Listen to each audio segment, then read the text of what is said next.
뭔가 에너지가 쫙 올라오는 느낌 되지 않아요? 아니에요? 퇴근했는데 무슨 에너지?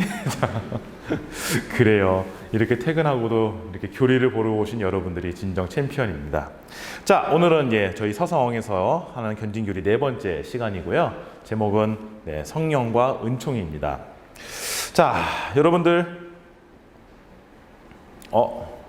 뭔가 이 상황이 어떤 상황인지 아실 것 같나요? 네.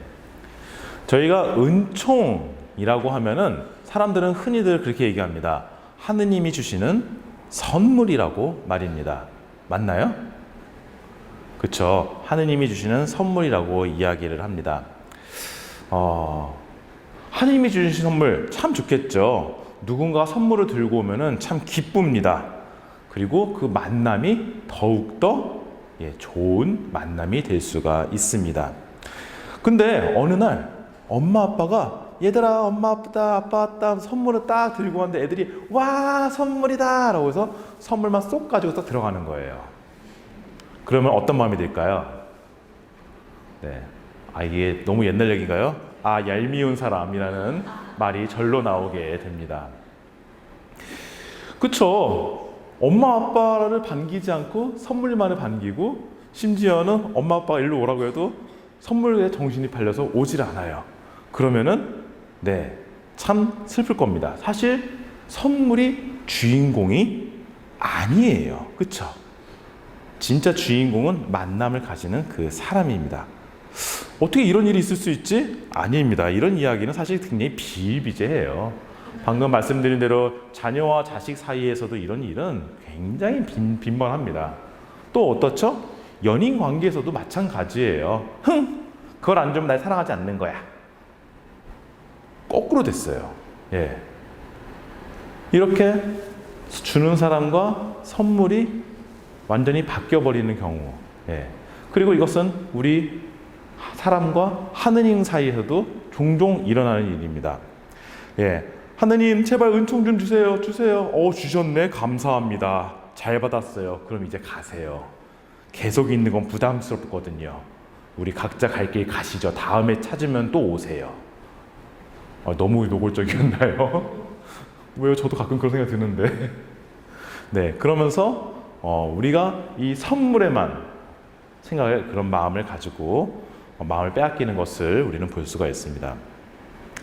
그렇지만은 방금 말씀드린 대로 진짜 선물은 하느님이 주시는 무언가가 아니라 하느님 그 자체가 선물이라는 겁니다. 반가운 분이 찾아오셨는데 손에 좋은 것까지 들고 오셨어. 그러면은 어떻죠? 더 반가운 거예요. 은총이라는 것은 다른 것이 아니라 우리를 만나러 오시는 하느님께서 그분 자체가 선물이고 은총이라는 겁니다.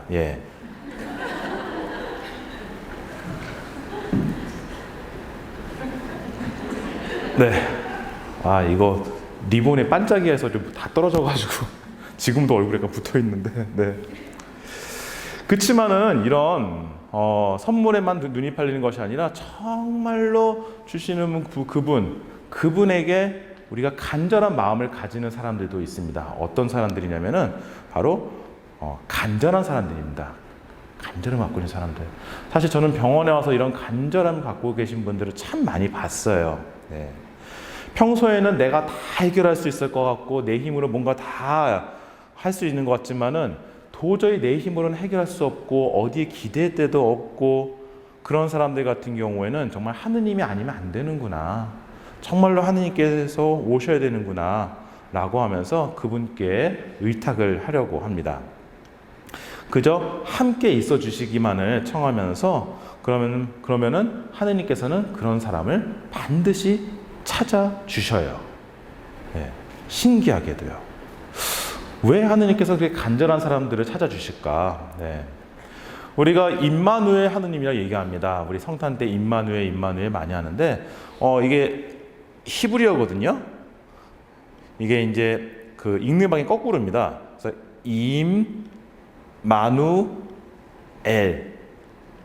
임마누엘인데 이게 보면은 그 임은 함께, 아누는 우리, 그다음에 엘은 엘로힘 해서 하느님에서 하느님께서 우리와 함께 계신다는 뜻을 가지고 있어요. 근데 하느님께서는 어떤 분과 어떤 사람들과 함께 있는가? 그것은 성경을 보면은 아주 알 수가 있죠. 네. 마태복음을 보면은 그 한 마리의 양을 찾으러 가는 이야기가 나옵니다. 그리고 또 루카복음을 보면은 이 은전을 잃어버린 과부의 이야기가 나와요. 그리고 뒤이어서 그 되찾은 아들의 비유, 뭐 이른바 옛날에는 돌아온 탕자라고 했습니다. 그래서 돌탕이라고 했는데 이 이야기들을 보면은 어떤 목자가 양이 100마리가 있었는데 한 마리가 없어졌어요. 그래서 99마리를 두고서 떠납니다. 그리고서는 한 마리를 찾게 돼요. 그리고는 그는 그 한 마리 두고 더없이 기뻐한다고 나와 있습니다. 글쎄요, 여러분들은 이 이야기 들으면 어떤 생각이 드나요? 아니 99마리가 더 중요하지 않나? 아니 99마리도 돌봐야지 다 버려두고 한 마리 찾으러 갈 수가 있나? 만약에 이런 생각이 드신다면 여러분들은 99마리 중에 속해 있는 겁니다. 자, 이게 화면이 좀 크면 참 좋을 텐데 우리 서울 성모 아니 그냥 해본 소리예요. 네.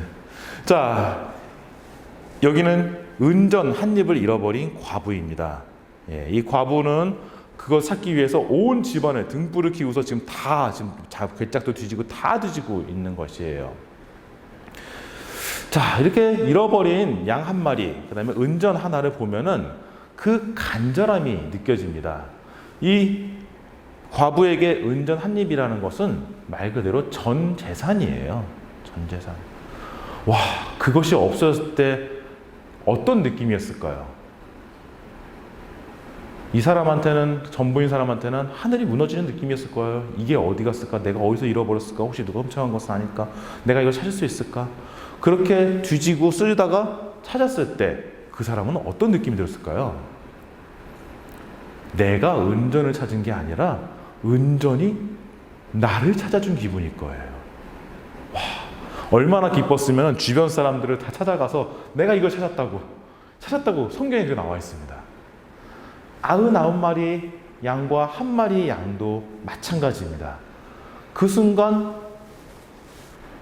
목자에게는 그게 그 한 마리가 전부였대요. 그냥 전부. 나머지가 보이지가 않았다고 합니다. 그 순간은 이런저런 생각할 게 아니라 그냥 보이지 않고 그것이 전부였다고 얘기가 나와요. 네, 이어서 돌아온 아들에 대한 이야기. 아마 이 렘브란트 그림 너무 여러분들 유명해가지고 잘 아실 겁니다. 여기 아버지도 있고 여기 이게 누구죠? 네? 둘째 아들이죠. 그러면 이 사람은 누굴까요? 네, 되게 냉담하게 보고 있는 이 첫째 아들. 사실 아들은 아버지한테 패륜죄였어요. 패륜죄. 왜냐? 유산을 달라고 했습니다. 유산이 뭔가요? 맞아요. 죽은 다음에 주는 게 유산이에요. 근데 아버지가 눈 시퍼렇게 뜨고 있는데 아버지 제 몫으로 저 유산을 주세요 라고 얘기했어요. 그러면 이놈의 자식아 라고 해야 되는데 아버지가 그래 알았다 라고 줘서 보냅니다. 근데 어떻게 했죠 아들이? 이 둘째 아들이? 아주 탱자탱자 방탕하게 놀다가 그지꼴이 돼서 다시 돌아오는 거예요. 첫째 아들은 그걸 보고서 싸늘하게 쳐다봅니다. 싸늘하다. 비스거나라 꽂힌다. 아니 제가 종처럼 아버지를 위해서 일해줬는데 저한테는 친구들하고 놀려고 새끼 염소 한 마리 안 주더니 어떻게 쟤한테는 살찐 송아지를 잡아줘요? 이 이야기에서 제일 억울한 건 누굴까요? 네, 그렇죠. 살찐 송아지죠.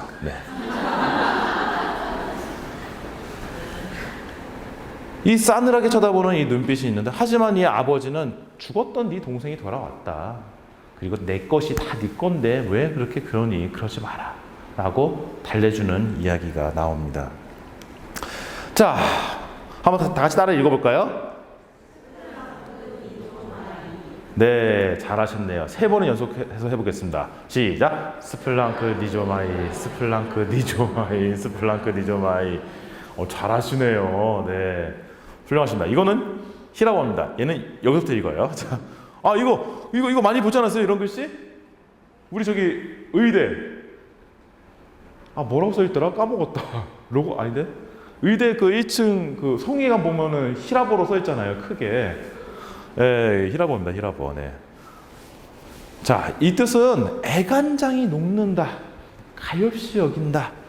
이 어원이 어머니 자궁에서의 그런 것들이 이제 어원인데 그 모성적인 사랑을 말합니다. 정말 그 애가 끓는 보았을 때 애가 끓는 그 아픔, 그 연민, 가엾음.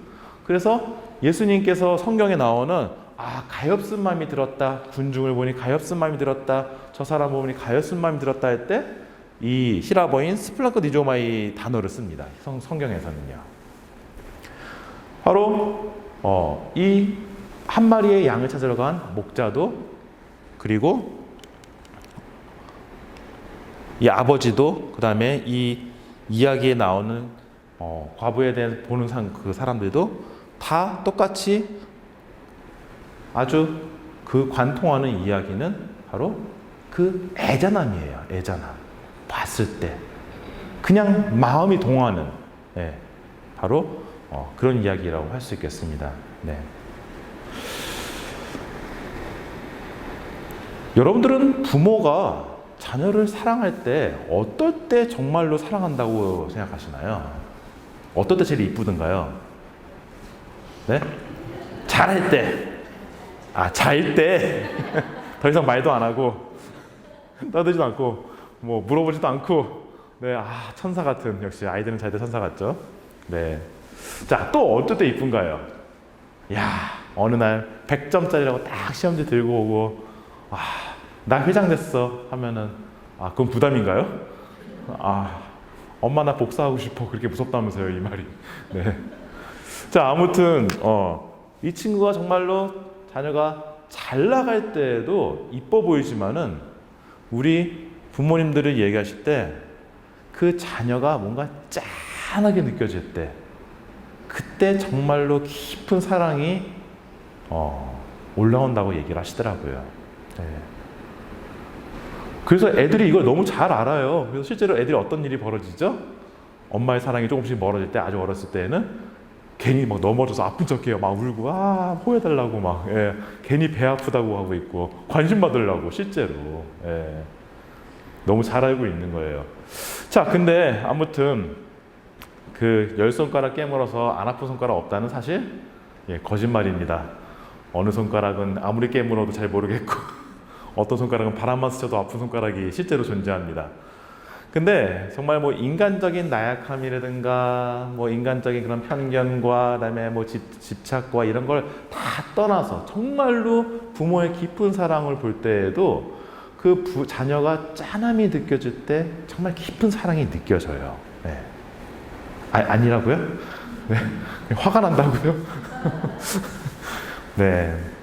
자, 다시 한번 이야기 돌아가서 이 아들을 보면은 여러분들 어떤 모습처럼 보이시나요?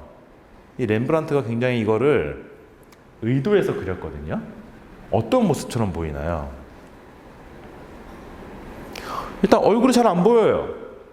머리가 빡빡입니다.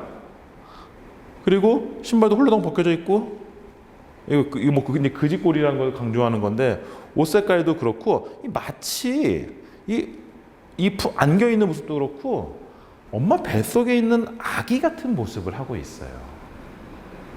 네. 그냥 안겨 있는. 네. 그리고서는 이 아들이 와서 이렇게 얘기합니다. 아버지, 저는 아버지의 아들이라 불릴 자격이 없습니다.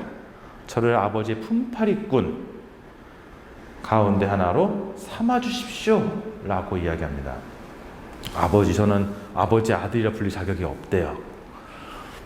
이 얘기 들었을 때 이 아버지는 어땠을까요? 야, 이렇게까지 와서 누이치는 무릎 꿇고 얘기하는 이 자식을 보고서 굉장히 짠함을 느꼈을 거예요. 그쵸? 예. 근데 동시에 이 이야기는 잘 들어보세요, 여러분들. 굉장히 역설을 담고 있어요. 저는 당신의 아들이라 불릴 수도 없습니다. 당신의 딸이라 불릴 수도 없습니다. 전 당신의 자녀라 불릴 수가 없어요. 그저 품팔이꾼 하나로 써주세요. 이 얘기를 왜 굳이 와서 얘기할까요? 정말로 내가 아버지의 아들, 딸도 아니라고 생각하면은 올 수가 없어요. 근데 왜 왔을까요? 예? 받아줄 걸 알아서. 히히 받아주겠지. 맞아요. 뭐 자식 이기는 부모 없다는 것도 있는데 그런 마음이 있을 거예요. 그 마음이 뭐냐면요.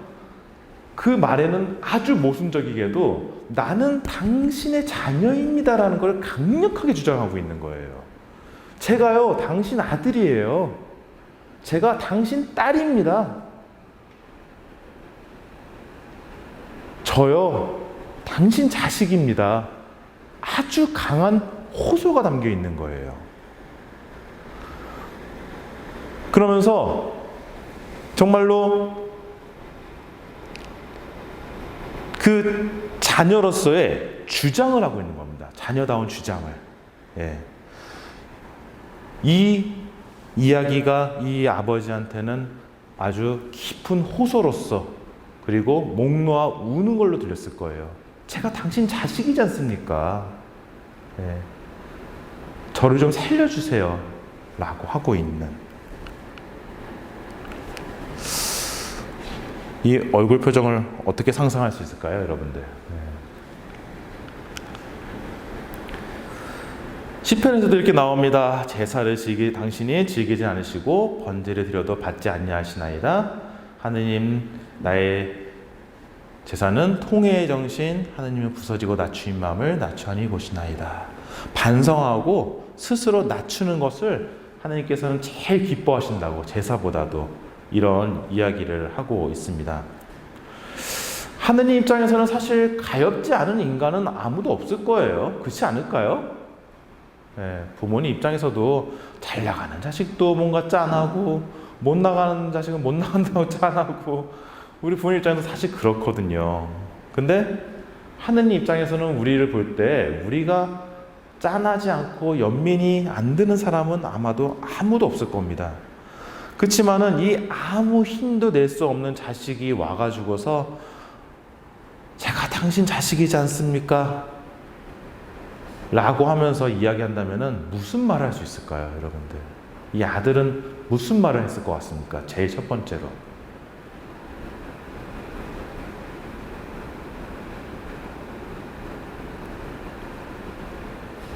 오랫동안 방황하다 왔어요.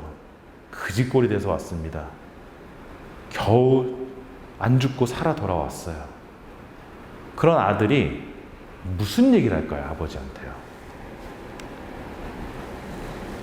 네? 살고 싶다. 잘못했습니다. 잘못했습니다. 그쵸? 잘못했습니다 하죠. 예. 그 다음은 뭐라고 얘기할까요? 맞아, 일단 잘못했습니다 해야죠. 네. 네? 용서해 주세요. 네. 잘못했습니다. 용서해 주세요. 그리고 무슨 얘기 할까요? 네? 네?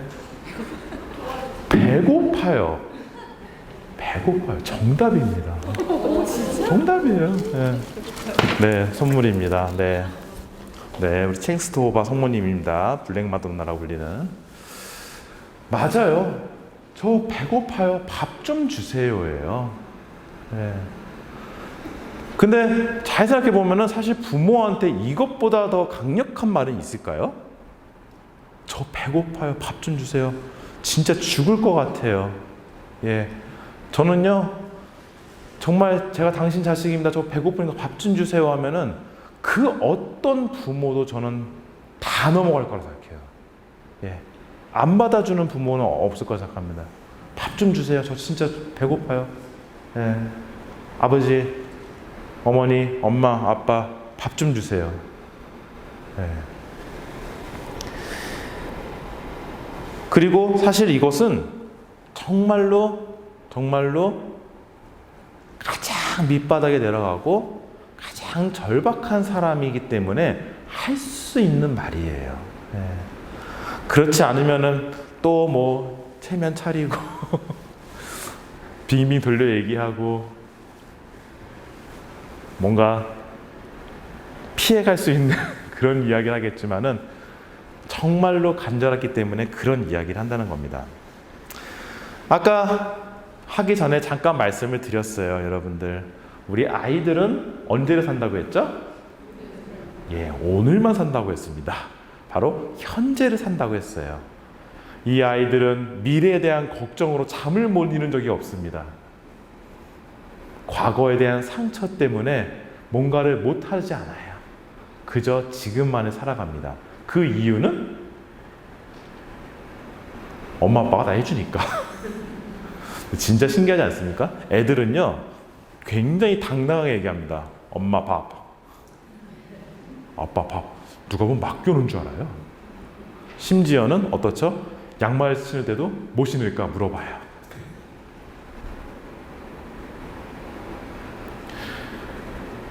그렇게 믿고 있는 거예요. 그렇기 때문에 이 아이가 만약에 놀다가 꽈당 넘어졌어요. 뿌앵! 네. 자, 그래서 엄마가 뛰어갔습니다. 아이고, 우리 땡땡아, 괜찮니? 그랬더니 애가 갑자기 벌떡 일어나면서 이렇게 얘기합니다. 어머니, 제가 넘어진 상태를 보았을 때에는 저의 다리가 몹시 매우 많이 다친 것 같기 때문에 시급히 수술이 필요하고 저를 빨리 아산병원으로 데려다 주십시오. 거기 땡땡 교수님 잘 하시더라고요. 1번입니다, 이게. 자, 2번. 엄마 아파. 네. 아이는 어떻게 말할까요? 1번인가요? 2번인가요?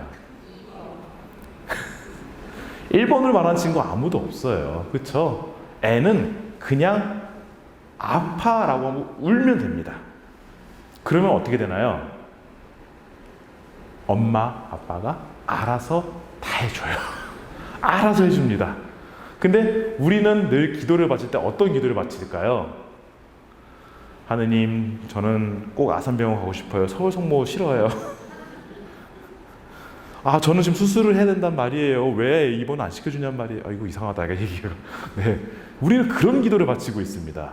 그냥 하느님께는 사실 그냥 아파요라고 하면 되는 거예요. 사실은요, 그냥 아픕니다.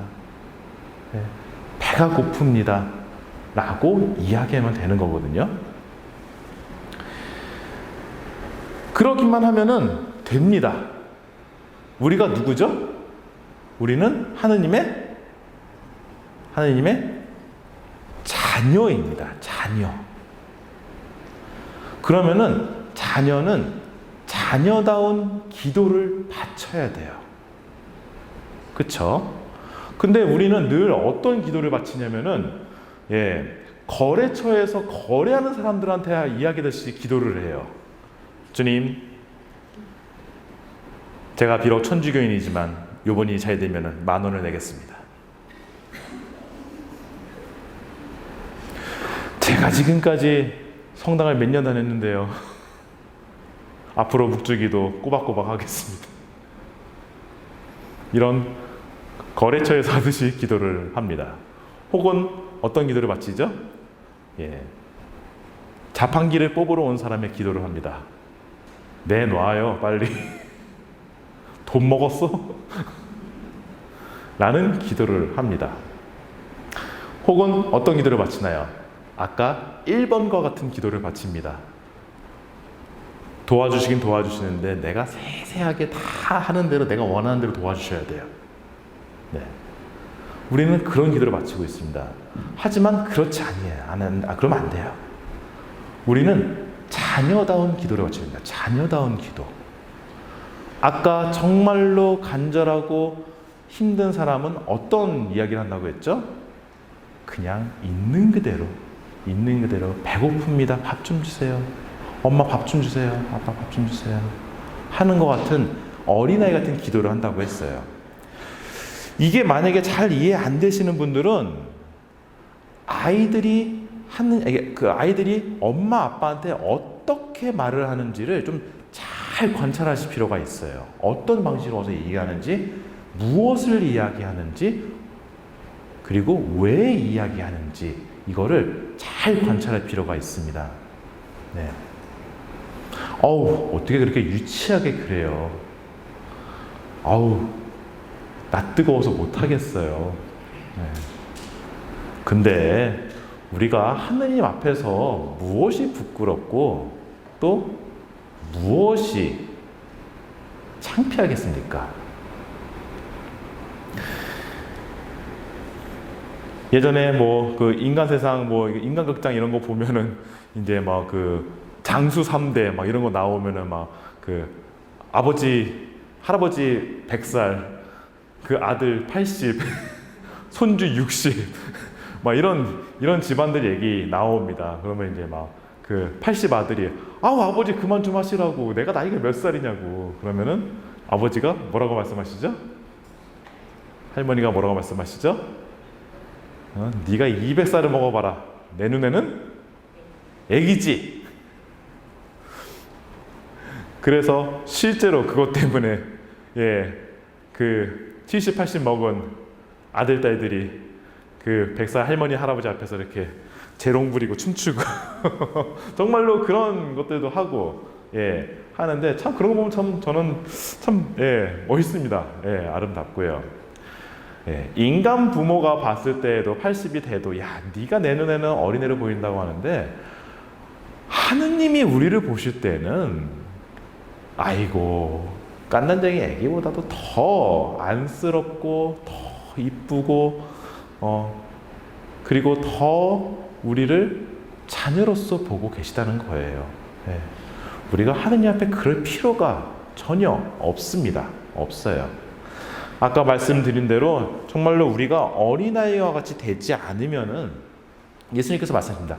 진실로 진실로 너희에게 말한다. 그냥도 아니에요. 진실로 진실로 너희에게 말한다.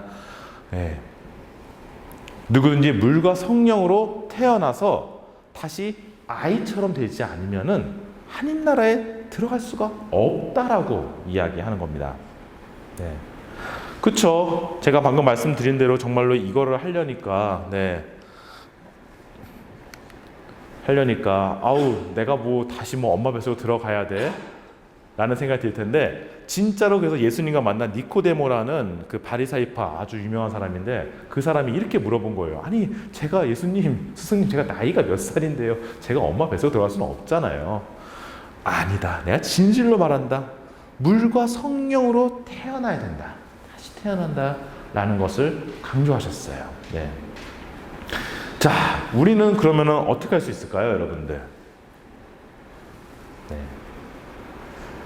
여러분들 벌써 얼마 안 남았어요. 그죠? 우리 견진이 얼마 안 남았습니다. 견진 언제죠? 벌써 다음 주입니다. 다음 주에 이제 견진을 받게 되는데, 바로 이 물과 성령으로 물은 뭐죠? 물은 세례성사. 그렇죠. 물은 세례성사입니다. 그리고 성령은 바로 견진성사예요. 견진성사. 원래 세례와 견진은 하나입니다. 하나인데 그래서 외국에서는 이제 어른이 세례를 받으면은 세례와 견진을 동시에 받게 돼 있어요. 아이들은 유아 세례를 받고 조금 커서 이제 내가 좀 좌우 구분을 할 수 있을 때 천년 성체를 받고 그 다음에 더 나이가 먹어서 내가 누구고 세상이 뭐지? 라는 것을 이제 알게 될 때 그때 견진을 받게 됩니다. 그때 나이가 10살, 14살이에요. 통상적으로. 근데 우리나라는 선교지국가이기 때문에 아직까지도 이렇게 좀 나눠져 가지고서 세례를 받고 견진을 따로 받는 것이 되어 있는데 사실은 세례와 견진은 하나입니다. 물과 성령으로 태어나야 되기 때문에. 자, 견진이 무슨 뜻인지 아십니까, 여러분들? 견진이 굳건해지고 단단해진다는 뜻이에요. 굳건해지고 단단해진다는 뜻입니다. 우리가 물로써 하느님의 무엇이 되죠? 하느님의 자녀가 됩니다. 자녀가 됐어요. 하느님의 자녀가 되었습니다. 그래서 하느님 가문에 들어가는 사람이 되었어요. 그러면은 성령, 견진을 받으면 어떻게 되는 걸까요? 그 아이가 그렇죠. 어른이 되는 겁니다. 어른이 되는 겁니다. 그래서 이 견진은 우리 그리스도인의 성인식이에요. 성인식. 요즘은 성인식 때 뭐 하나요, 여러분들? 제가 잘 몰라서 그러는데 그래도 우리 좀 젊으신 선생님 저기 요즘은 그 성인식 때 뭐예요? 잘 모르겠어요. 옛날에 장미꽃이랑 향수 준 것 같은데 그것도 한 20년 전 얘기인 것 같아가지고 요즘은 뭘 주는지 모르겠어요. 예. 요즘도 그러나요? 뭐 예, 그렇답니다. 네. 근데 원래 우리나라는 성인식 하면은 뭘 한 줄 아십니까? 네? 상수? 상투요? 그렇죠. 머리를 올린다고 하는데 근데 그건 아마 결혼을 해야 되지 않나? 정확히 모르겠네. 근데 아무튼 저희 전통적으로 원래 음복이었어요. 음복. 네. 예? 뭐 바로 이게 나오시는데 네. 몇 살 때 드셨나요? 자, 그러면은 우리나라는 음복인데 다른 나라는 뭐가 있을까요? 옛날에 아마존의 눈물 보셨을 겁니다. 그것도 벌써 옛날 얘기네요. 그 아마존의 눈물 보면 어떤 종족이 나오나요? 원숭이 뼈를 이렇게 여기다가 이렇게 집어넣는 종족이 나와요. 여기 뚫어가지고 이만한 거를 그게 성인식입니다. 네. 또 어떤 성인식도 있나요?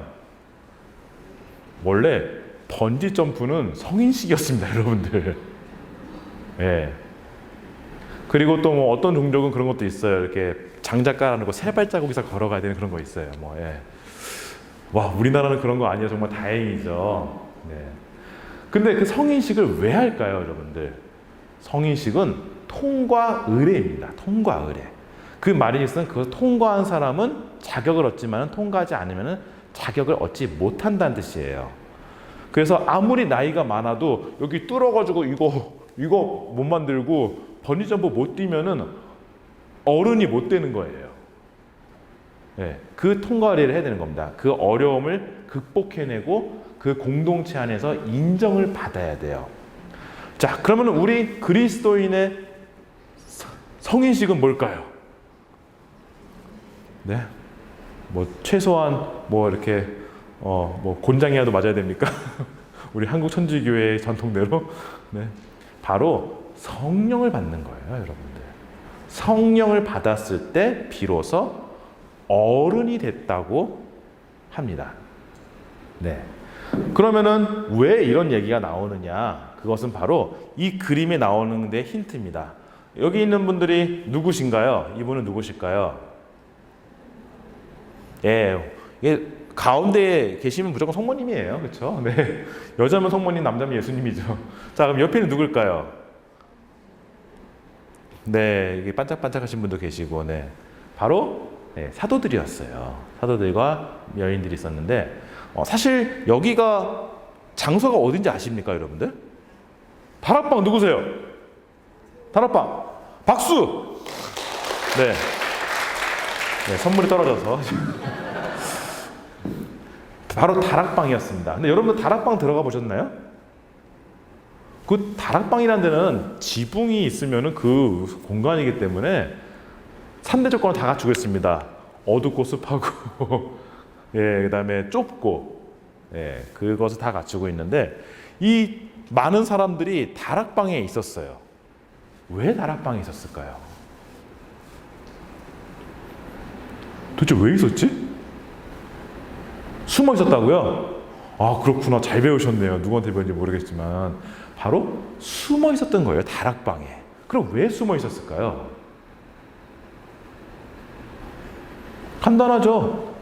예수님이 십자가에 못 박혀 돌아가셨어요. 그러면은 예수님이 그 당시에 국사범으로 죽었습니다. 진짜 국사범이에요. 왜냐하면 여기는 없다. 예수님 죄목이 써 있잖아요. 나자렛 사람, 유다인의 왕 나자렛 예수라고 써 있고, 그 다음에 십자형은 그 당시에 반란을 일으킨 사람들, 이런 중죄를 지은 사람들이 받는 벌이었어요. 네. 그런데 그 말 그대로 수괴죠. 그 수괴가 죽었습니다. 그러면은 나머지 제자들도 색출을 해야겠죠. 그렇기 때문에 이 사람들이 숨어 있을 수밖에 없었습니다. 그런데 오순절이 되었을 때 갑자기 이 사람들이 숨어 있었을 때 어떤 소리가 들렸다고 했나요? 세찬 바람이 부는 소리가 들리면서 불꽃 모양의 혀들이 사람들 각자 머리 위에 나타났다라고 나옵니다. 그리고서는 이 사람들이 어떻게 했을까요? 사도행전을 보면은 이 사람들이 이 다락방을 나와서 사람들이 있는 광장으로 나오게 돼요. 예. 그리고서는 외국어로 말하기 시작했습니다. 되게 이상하다고요? 사도행전 읽어보세요. 진짜 이렇게 나와 있어요, 여러분들. 네. 제 말은 못 믿어도 성경을 믿으십시오. 이렇게 해서 이 사람들이 나와서 외국어로 이야기하니까 저 사람들이 도대체 뭐지? 처음엔 술에 취했나 했는데 잘 들어보니까 멀리서 온 사람들이 자기네 나라 말로 이야기하는 거예요. 유창하게. 예. 근데 무슨 얘기했냐면은 이렇게 얘기했습니다. 예수 그리스도께서는 참으로 부활하셨습니다. 그분은 하느님의 아드님이십니다. 라는 이야기를 하기 시작했습니다. 자, 여러분들 혹시 어렸을 때 기억나시는지 모르겠지만 어렸을 때 화장실을 못 가서 가족을 깨우신 기억이 있으십니까? 있다. 없다. 그냥 빨리 끝내라. 어렸을 때 오줌마를 쭉 깼는데 너무너무 화장실이 무서워서 엄마를 깨우든 아빠를 깨우든 형, 언니, 오빠, 누나를 깨워서 같이 가자고. 그러고서는 화장실 들어가서는 안 갔지? 라고 물어보면서 했던 그런 것들이 기억나실지 모르겠습니다. 아니면 요강을 이용하셨거나요. 근데 이렇게 무서웠던 화장실, 어른이 되면은 혼자 화장실에 갑니다. 깜깜한 밤중에도. 어떻게 어른은 혼자 갈 수 있나요, 여러분들? 그냥 컸으니까? 이게 너무 자연스러워서 여러분 잘 모르시는데 이거 잘 보면은 되게 신기해요. 뭐냐면은 그렇게 함께 깨어서 가지고 하면서 거기 있지 어디 안 갔지 라고 하면서 점점 크면서 그 같이 갔던 사람이 이제는 내 마음속에 들어와요. 진짜 들어옵니다. 이 안에서 괜찮아라고 해주는 그런 것이 생겨납니다. 예. 나중에는 그 목소리가 들리지 않더라도 스스로가 스스로를 괜찮아라고 할 수 있는 힘이 생겨요. 그게 아이들 발달 과정에서 생겨나는 일입니다, 실제로. 그런데 이런 것처럼 이 아이가 이제는 어딜 가든지 이제 화장실이 아니라 어딜 가든지 당당하게 혼자 어른으로서 갈 수 있는 것은 그렇게 내 마음속에서 괜찮아라고 해주는 그 엄마가 아빠가 형, 언니, 오빠, 누나가 있기 때문에 어디든 갈 수가 있는 건데 이 제자들은 다락방에 숨어서 두려워서 떨고 있었는데 이 사람들이 뛰쳐서 나갈 수 있었던 이유는 바로 성령께서 이 마음에 정말로 자기 안에 들어와 있다는 것을 느꼈거든요. 항상 나와 함께 해주시던 예수님이 기쁠 때나 슬플 때나 힘들 때나 언제나 우리와 함께 같이 먹고 자고 했던 그 예수님이 지금은 없지만은 그 예수님이 정말로 내 안에 있다는 것을 이 사람들이 성령이 오시면서 깊이 느끼게 됩니다. 그리고서는 이 사람들이 더 이상 다락방에 숨어 있지 않고 당당하게 광장으로 나가서 사람들에게 외치기 시작한 거예요. 예수님은 참으로 부활하셨습니다. 그분께서는 하느님의 아드님이십니다라고 사람들 앞에 당당하게 얘기하기 시작한 거예요. 내 목에 칼이 들어와도. 그리고서는 그들은 이제는 예전에는 둘씩 짝지어서 원래 다녔는데 각자가 따로 전 세계로 퍼져서 예수님을 전하게 돼요. 멀리 간 토마 사도는 인도까지 갑니다. 네. 바로 사도들이 어른이 됐다는 걸 말하는 거예요. 어린아이가 어른이 됐어요. 어떻게? 무엇을 받음으로써? 성령을 받음으로써. 네. 성령을 받음으로써 그들이 어른이 됐다는 겁니다. 혼자서 하느님을 증거하고 이야기할 수 있다면 어른입니다. 여러분들 어디 가서든지 누군가에게 내가 말이야 오늘 복음을 읽었는데 참 좋은 말씀이 있었어 라고 이야기하시나요? 네, 그때부터 그 친구와 연락이 안 올 수 있습니다. 네. 그치만은요, 저는 분명히 말씀드립니다, 여러분들. 우리 그리스도인이 정말로 성령을 받고 어른이 됐다는 그 열매를 맺는 증거는 다른 사람한테 예수님을 말할 수 있을 때 우리는 어른이 되는 겁니다.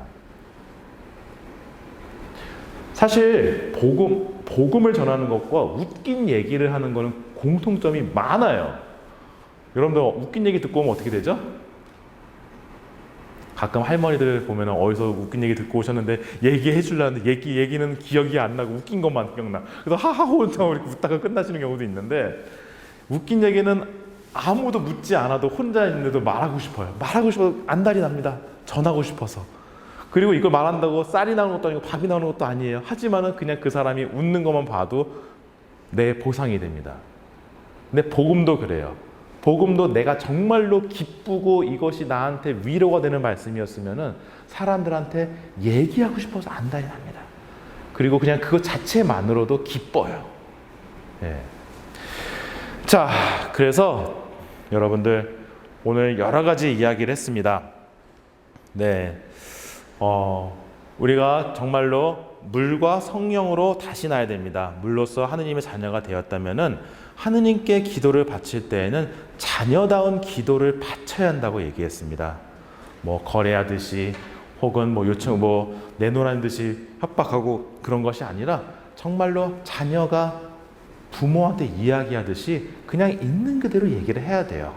예, 저 배고파요. 예, 너무나 원초적이지만 가장 강력한 기도입니다. 예.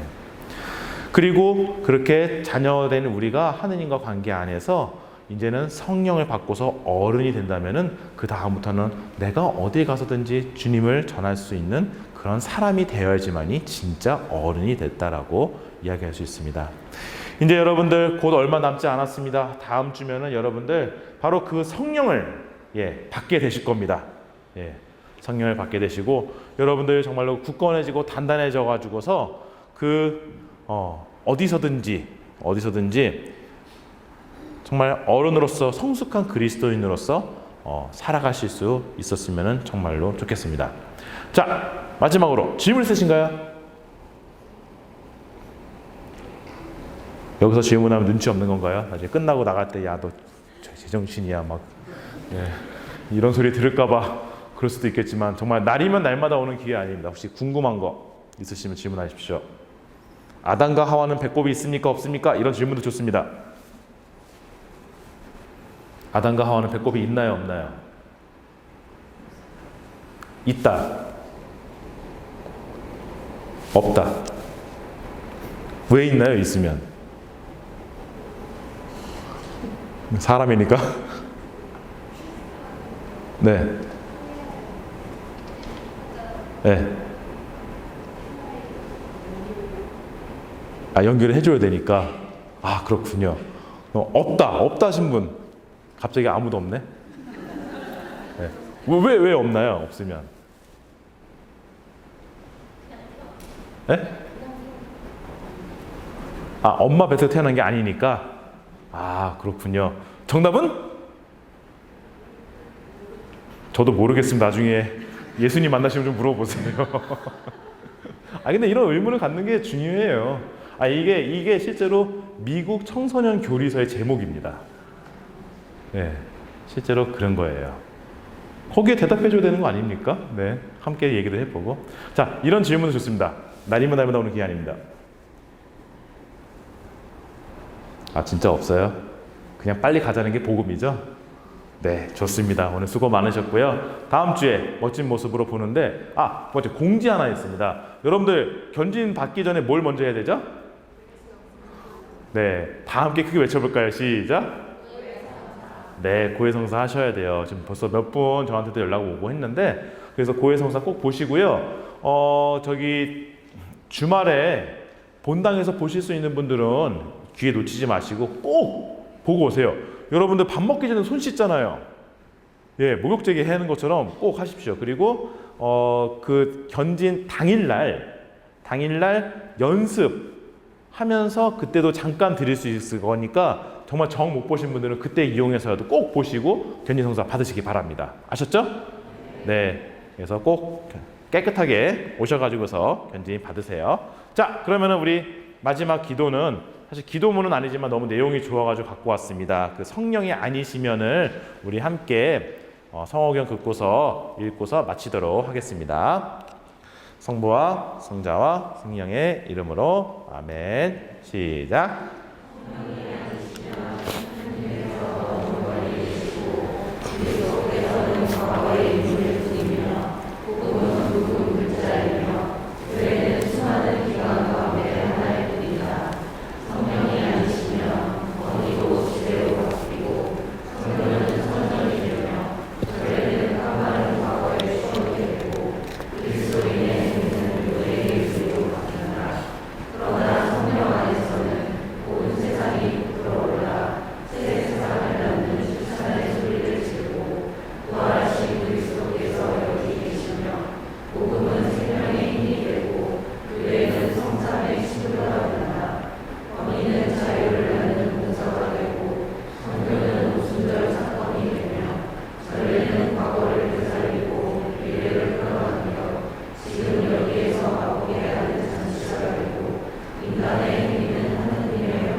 아멘.